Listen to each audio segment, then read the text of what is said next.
নারুতোর baryon mode এবং ইচিগোর final Getsuga টেংশো দুটোই god কিলার কিন্তু খুবই ডেঞ্জারাস ফর্ম। নারুতো তার ব্যারিয়ন মোড দিয়ে ইশিকি ওৎসুৎসুকির মতো পাওয়ারফুল গডকে হারিয়েছিল, তবে এজন্য কুরামাকে নিজেরই স্যাক্রিফাইস দিতে হয়েছিল। অন্যদিকে ইচিগো তার ফাইনাল গেটসুগা টেংশো ফর্ম দিয়ে আইজেনের হোগিওকু ফর্মকে হারিয়েছিল। হোগিওকু ফর্ম যেটাতে আইজেন লিটারেলি ইমমর্টাল গড হয়ে গিয়েছিল। আর এখানেও মাসুর হিসাবে ইচিগোকে নিজের শিনিগামি পাওয়ারকেই স্যাক্রিফাইস দিতে হয়েছিল।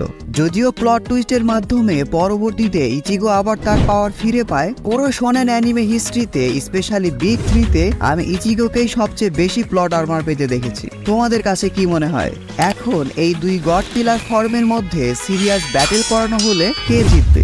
ব্যারিয়ন মোড নারুতো নাকি final Getsuga Tensho Ichigo? Naruto এবং ব্লিচ ফ্যানদের জন্য এই ভিডিওটি অনেক বেশি ইন্টারেস্টিং হতে চলেছে, সো কিপ ওয়াচিং। দেখো, ব্যারিয়ন মোডের মেইন পাওয়ার হলো এটা অপোনেন্টসের লাইফ ফোর্স খুব দ্রুত শেষ করে দেয়। এটাতে মূলত কুরামা নিজেকে স্যাক্রিফাইস করে নারুতোর সাথে একটা রিচুয়াল করেছিল যাতে ইশিকির লাইফ স্প্যান একেবারে শেষ হয়ে যায়। ইশিকির মতো এত ওভার পাওয়ার ক্যারেক্টারকে হারানোর জন্য এটাই ছিল বেস্ট ওয়ে, কারণ ইশিকির কাছে ছিল মাত্র 2 থেকে 3 দিন। এর মধ্যেই তাকে নিউ ভেসেল অর্থাৎ কাওয়াকিকে খুঁজতে হবে। আর ইশিকি যদি একবার তার নিউ ভেসেলকে পেয়ে যায় তাহলে তাকে আর হারানো সম্ভব হবে না। ইশিকি আসলে তখন সবচেয়ে ভালনারেবল এবং অসহায় অবস্থায় ছিল। এটারই সুযোগ নেয় আমাডো এবং সবশেষে নারুতো তার ব্যারিয়ন মোড দিয়ে প্রতিটি অ্যাটাকেই ইশিকির 2-3 দিনের লাইফ স্প্যানকে মাত্র কয়েক ঘন্টা করে দেয়। অর্থাৎ ভবিষ্যতে 1-2 ঘন্টার মধ্যে ইশিকি নতুন ভেসেল না পেলে সেখানেই মারা যাবে।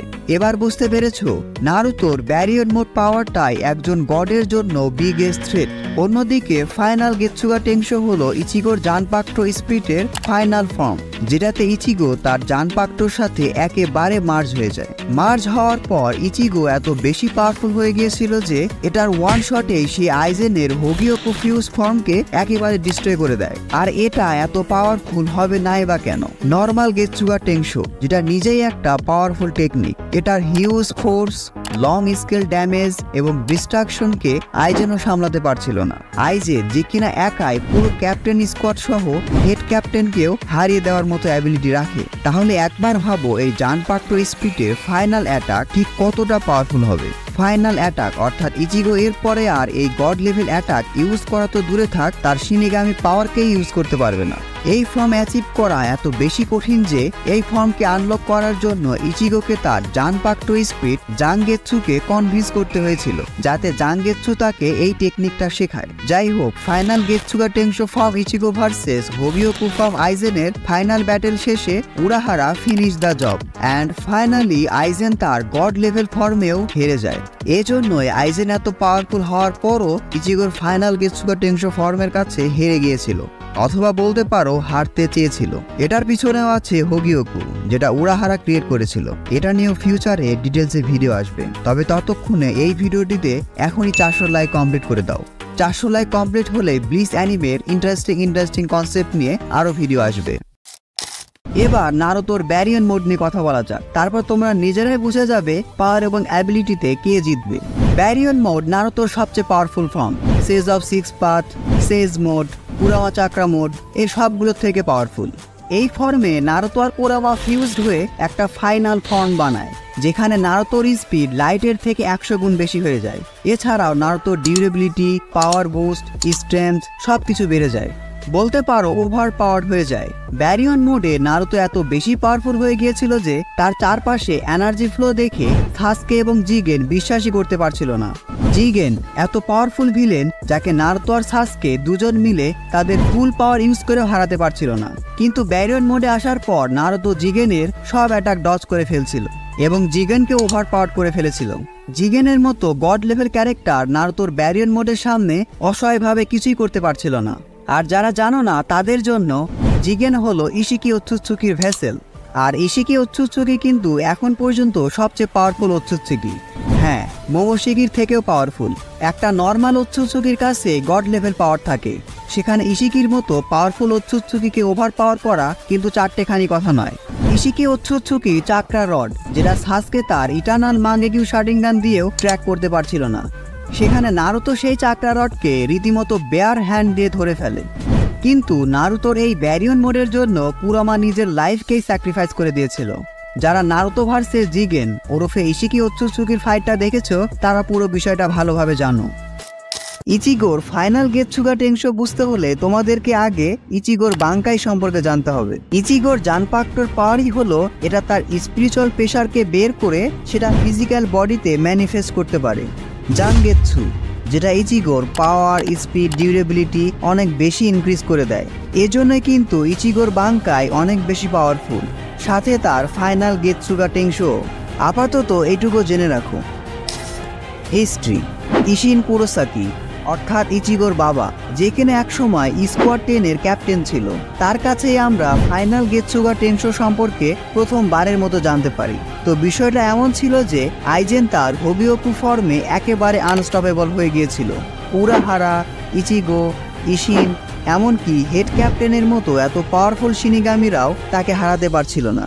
তখন ইশিন ইচিগোকে ফাইনাল গেটসুগা টেংশো সম্পর্কে জানায়, কারণ আইজেনকে হারানোর জন্য ইচিগোই ছিল তাদের একমাত্র ভরসা। কিন্তু তাদের কাছে খুব বেশি টাইম ছিল না, এজন্য ইশিন ইচিগোকে ডাঙ্গায় নিয়ে যায়। সেখানে টাইম আউটসাইড ওয়ার্ল্ড থেকে 2000 গুণ বেশি স্পিডে চলে। সেখানে ইচিগো তার জানপাক্টো স্পিড অর্থাৎ জাঙ্গেৎসুর সাথে ইনার ওয়ার্ল্ডে টানা 3 মাস ধরে ট্রেনিং করে এবং অনেক স্ট্রাগল করার পর Ichigo final Getsuga Tensho form achieve করে ফেলে। 3 মাস অর্থাৎ 2160 ঘন্টা, কিন্তু রিয়েল ওয়ার্ল্ডে এটা ছিল মাত্র 1 ঘন্টার মতো বা কিছুটা বেশি। এবার প্রশ্ন হলো ফাইনাল গেটসুগা টেংশোটা আসলে কি? দেখো, গেটসুগা টেংশো হলো একটা অফেন্সিভ অ্যাবিলিটি যেটা ইউজারের স্পিরিচুয়াল এনার্জি কনজিউম করে এবং পরবর্তীতে ইউজার তার জানপাক্টো স্পিডের সাথে সেটাকে অ্যাটাক হিসাবে ইউজ করতে পারে। ইচিগোর গেটসুগা টেংশো একইভাবে কাজ করে, কিন্তু ফাইনাল গেটসুগা টেংশো এর ক্ষেত্রে ইচিগোর বডি তার সম্পূর্ণ স্পিরিচুয়াল প্রেশারকে ইউজ করে ওয়ান ফাইনাল অ্যাটাকের জন্য। এজন্যই তো এটার নাম ফাইনাল গেটসুগা টেংশো। এটা একবার ইউজ করার পর ইউজার তার শিনিগামি পাওয়ার হারিয়ে ফেলবে, কারণ final Getsuga Tensho form use করার পর ইউজার তার সমস্ত স্পিরিচুয়াল প্রেশার অলমোস্ট শেষ করে ফেলে। আর final Getsuga Tensho form achieve করা অনেক বেশি কঠিন। গেটসুগা টেংশো ফর্মে অল্প পরিমাণ স্পিরিচুয়াল এনার্জি কনজিউম হয়।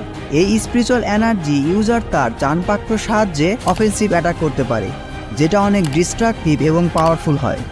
আর আইজেনের সাথে ফাইটিংয়ের সময় ইচিগো যে ফাইনাল গেটসুগা টেংশো ইউজ করেছিল, তখন ইচিগোর হলো এবং কোয়েন্সি পাওয়ার তার ট্রু জানপাক্টো স্পিডের সাথে মার্জ হয়ে যায়।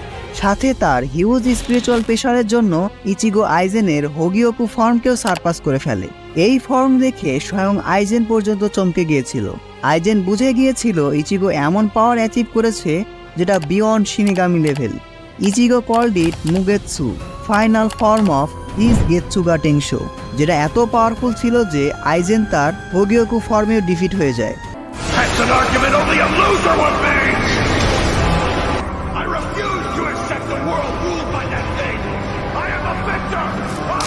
যাই হোক, অনেক আলোচনা সমালোচনার পর final course series final Getsuga Tensho Ichigo আর ব্যারিয়ন মোড নারুতো মুখোমুখি হলে কে জিতবে?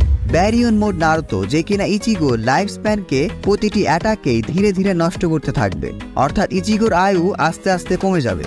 অন্যদিকে ফাইনাল গেটসুগা টেংশো ইচিগো, যে কিনা ব্যারিয়ন মোড নারুতোকে একটা ফাইনাল অ্যাটাকেই ডিস্ট্রয় করে দিবে। Well, the answer is Baryon mode Naruto final Getsuga Tensho ইচিগোর কাছে সহজেই হেরে যাবে।